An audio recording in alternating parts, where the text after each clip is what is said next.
السلام علیکم دوستو، امید ہے آپ سب لوگ خیریت سے ہوں گے۔ ناظرین، جیسا کہ آپ تمام حضرات کو پتہ ہے، اس وقت ساری دنیا میں ایک وبا پھیلی ہوئی ہے جس کی وجہ سے حرم شریف کی رونقیں بھی ماند پڑ گئی ہیں۔ ناظرین، تمام دنیا میں رہنے والے مسلمان اس وقت حرم شریف کی تازہ صورتحال جاننا چاہتے ہیں۔ ناظرین، چلیں آپ کو لے چلتے ہیں ایک تازہ ویڈیو کی طرف اور دکھاتے ہیں حرم شریف کی تازہ صورتحال۔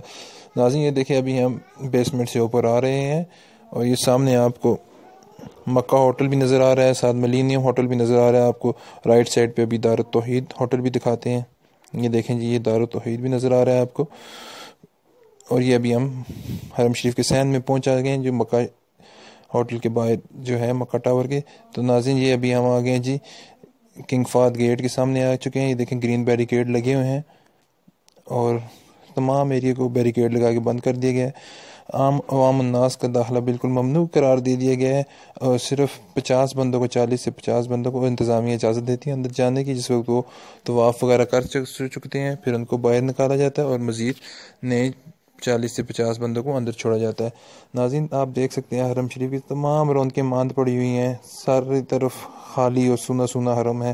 آپ کو بالکل کوئی بندہ نظر نہیں آئے گا، صرف صفائی والے چند لوگ دیکھیں نظر آ رہے ہیں، یا پھر جو انتظامیہ کے بندے ہیں، یا کوئی ادھر حرم میں ہی کام کرنے والے الیکٹریشین وغیرہ یا دوسرے اس طرح کے لوگ جن کا کام ہی حرم میں ہونا ہے، وہ بندے آپ کو نظر آ رہے ہیں۔ باقی کوئی بندہ اس کو اس طرح کھلے عام اندر جانے کی اجازت نہیں ہے۔ انتظامیہ 40 سے 50 بندوں کا گروپ الاؤ کرتی ہے، وہ جاتے ہیں طواف وغیرہ کرتے ہیں پھر واپس آ جاتے ہیں۔ اور یہ دیکھیں آب زمزم کی آپ کو ٹینکیاں دکھاتے ہیں، یہ بھی بالکل خالی پڑی ہوئی ہیں۔ آب زمزم بھی اویلیبل نہیں ہے، انتظامیہ نے آب زمزم ہٹایا ہوا ہے۔ جو کولر وغیرہ پہلے رکھے ہوئے ہوتے تھے وہ بھی ابھی ہٹا لیے گئے ہیں اور آب زمزم بھی ابھی نہیں دیا جاتا۔ تو ناظرین، ابھی چلتے ہیں سین کی طرف نیچے مطاف میں۔ یہ سامنے آپ کو ماشاءاللہ کعبہ شریف دیکھیں نظر آ گیا ہے، کعبہ شریف نظر آ رہا ہے۔ مطاف بالکل خالی ہے، یہ دیکھیں چند لوگ آپ کو نظر آ رہے ہیں جن میں سے کچھ کلینر وغیرہ ہیں، صفائی کرنے والے ہیں جو اللہ کے گھر کی صفائی کرتے ہیں، اور باقی آپ کو بالکل اکا دکا کوئی بندہ نظر آ رہا ہے۔ حرم شریف بالکل سونا سونا ہے اور بالکل خاموشی چھائی ہوئی ہے، اتنی خاموشی ہے کہ آپ چلتے ہیں تو آپ کو آپ کے پاؤں کی آواز بھی سنائی دیتی ہے۔ وہ جو پہلے رونقیں ہوتی تھی، لاکھوں لوگ آ رہے تھے جا رہے ہیں طواف کر رہے ہیں عبادتیں کر رہے ہیں، وہ رونقیں بالکل نہیں ہیں، وہ ماحول بالکل ختم ہو گیا ہے۔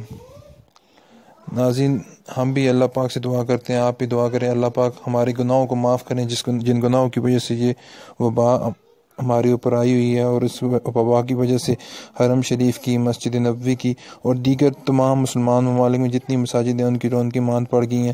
اللہ پاک سے دعا ہے اللہ پاک ہمارے گناہوں کو معاف فرمائیں اور حرم شریف کی رونقیں دوبارہ بحال فرمائیں، مسجد نبوی کی رونقیں دوبارہ بحال فرمائیں، اور جتنی بھی لوکل مساجد ہیں ان کی رونقیں بحال فرمائیں، تاکہ مسلمان اپنے اللہ کے حضور جا کر دوبارہ سجدہ ریز ہو سکیں، اپنے گناہوں کی تلافی بھی کر سکیں اور اپنے اللہ سے صلح کر سکیں۔ امید ہے ناظرین آپ کو حرم شریف کی تازہ صورتحال کا علم ہوگا۔